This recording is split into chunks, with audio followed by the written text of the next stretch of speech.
Hello everyone! Welcome to ABC Library, a channel that shares knowledge and encourages holistic self-development through good books.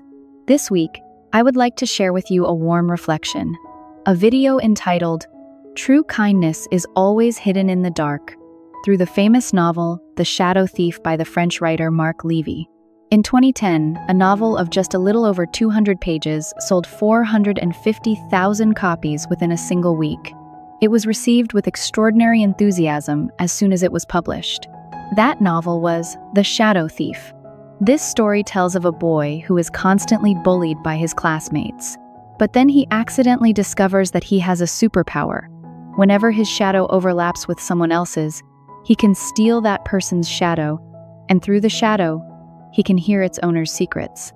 A classmate may seem cheerful and carefree on the outside, but through that shadow the boy learns that inside this friend is a heart that is always fragile. Or someone who looks happy may in fact have gone through a painful childhood. Someone who seems mature and calm may in truth have long carried deep scars inside. Let us for a moment blow away the fairy tale magic from this novel and instead look deeply at what the author has left for us. These are details that speak of the struggles in the lives of very ordinary people, and also of the power of quiet kindness. It already exists within each of us, waiting for us to awaken it ourselves. This is a novel often called a fairy tale for adults, because each of us can find some reflection of ourselves somewhere within it. It is also a very warm story, and yet it is like a stinging curl of smoke, enough to bring tears to the eyes of many readers. And at the same time, if you read it and let it settle deeply, it will help you understand and feel another side of what true kindness really is. True kindness is silence in the dark, without needing to be spoken aloud.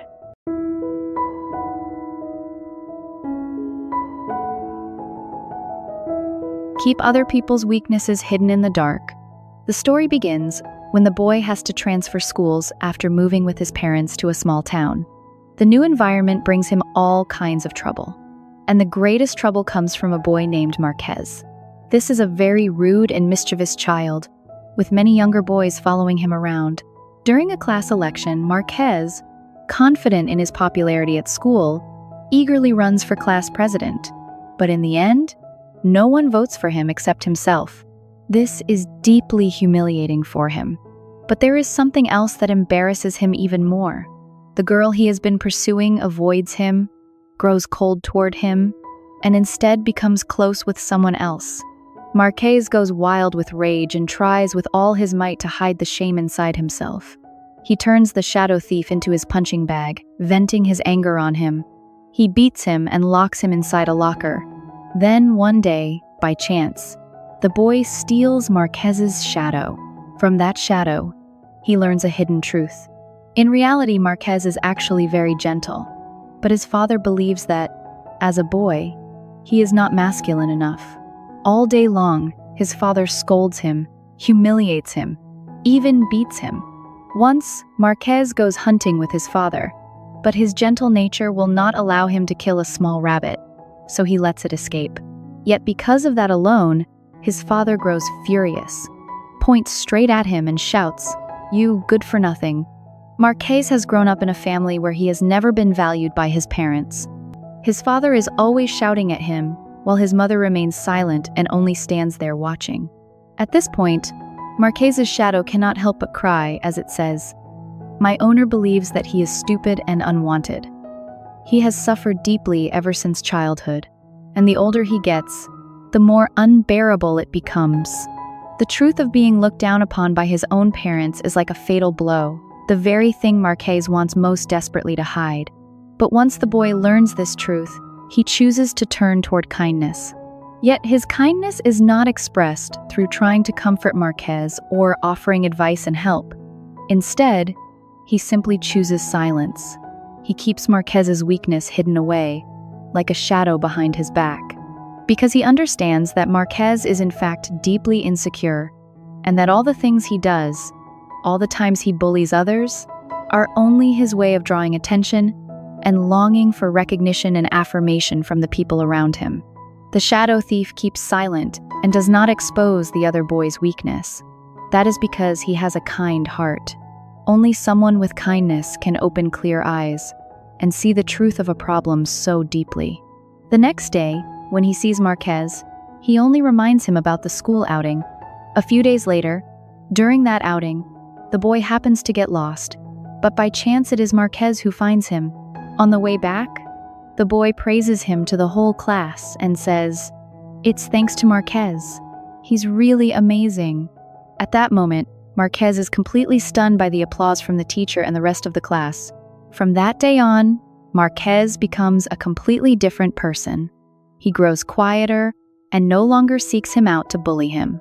Later, Marquez is elected class president, and when he grows up, he becomes the mayor of the city. You know, this world has countless different shapes. Each person, their own circumstances, and in life, everyone has weaknesses, embarrassing moments, things that make them ashamed, awkward, or uneasy. We may be able to see other people's weaknesses, see their discomfort, but it is very difficult to see the truth hidden behind those things. Many times, behind someone's baffling words and actions, there may be a scarred childhood, a humiliated and difficult life, or a deep sense of helplessness that we know nothing about. When you discover another person's weakness and their private shame, choose silence. Never expose it. That is true kindness. And always remember that everyone has flaws, private matters, and the most fragile places in their heart that they do not want anyone to touch. Someone once said, "A truly kind and well-brought-up person is not someone who never spills food, but someone who does not look at another when they spill it." Not talking about another person's private matters, not exposing their mistakes, seeing through the truth without speaking it aloud, knowing their weakness without uncovering it, not making them ashamed. This is the most basic kindness one human being can offer another. A human kindness sometimes needs to be hidden in the dark, and sometimes silence alone is already enough.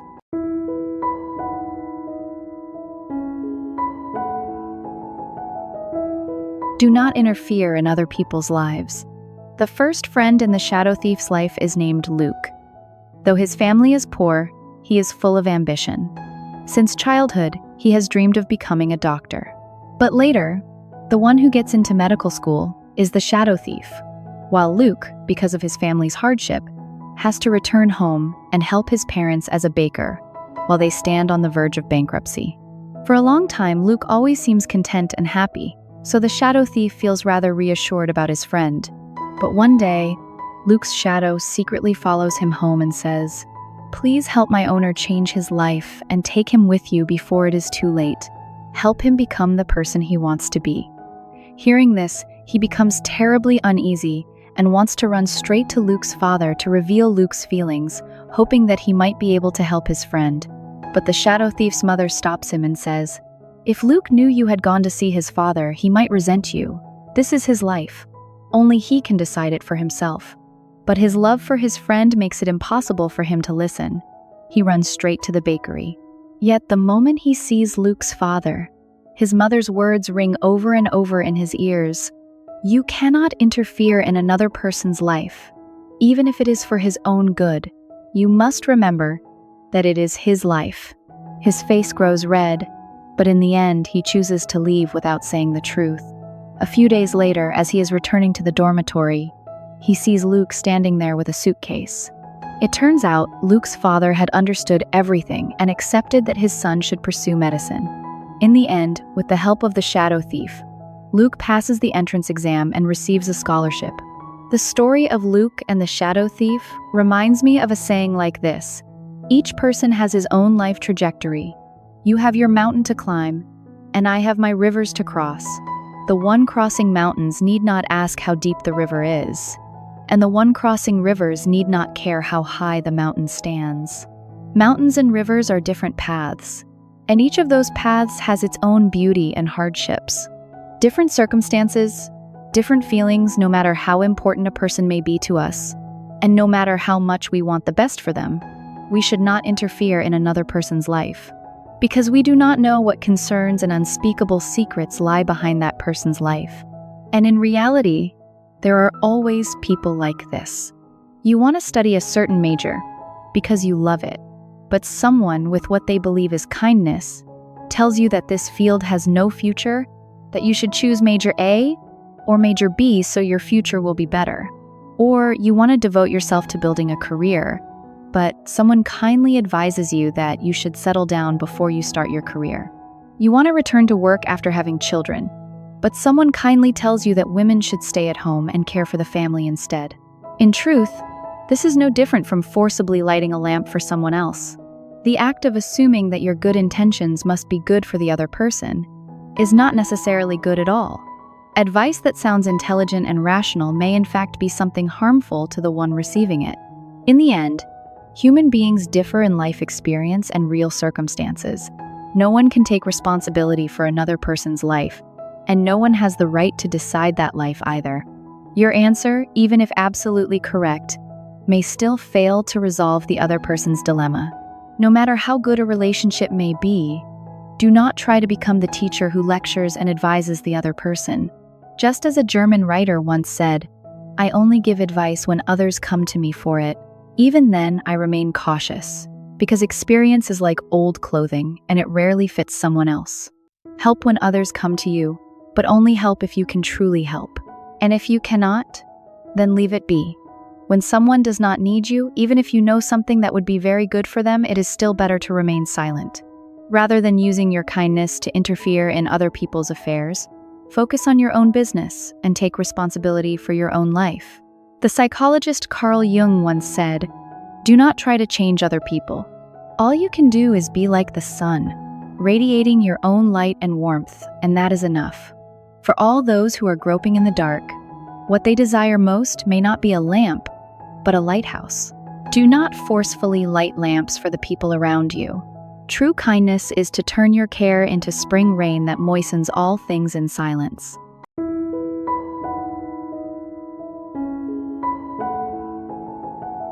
Do not touch another person's scars. There is another important figure in the shadow thief's childhood, and that is the school guard Eves. Though they are more than 40 years apart in age, the two become close friends. Eves' story begins with an accident. One day, the school's gas stove explodes.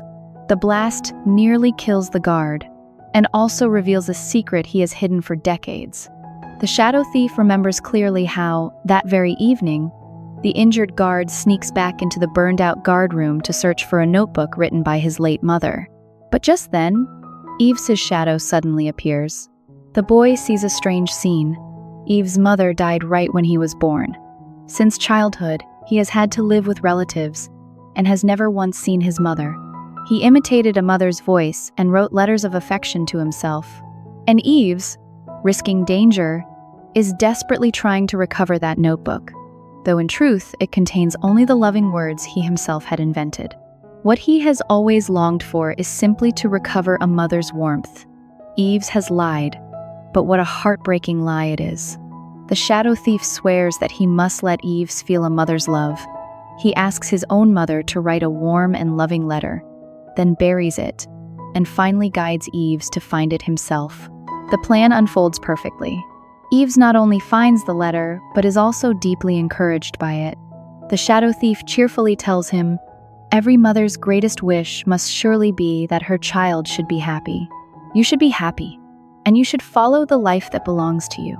And only a few days later, Eves gives up his job as a guard. He returns to the work he truly loves and decides to pursue his own life. In reality, we can see that everyone is like Eves in this way, always carrying some sorrowful corner inside.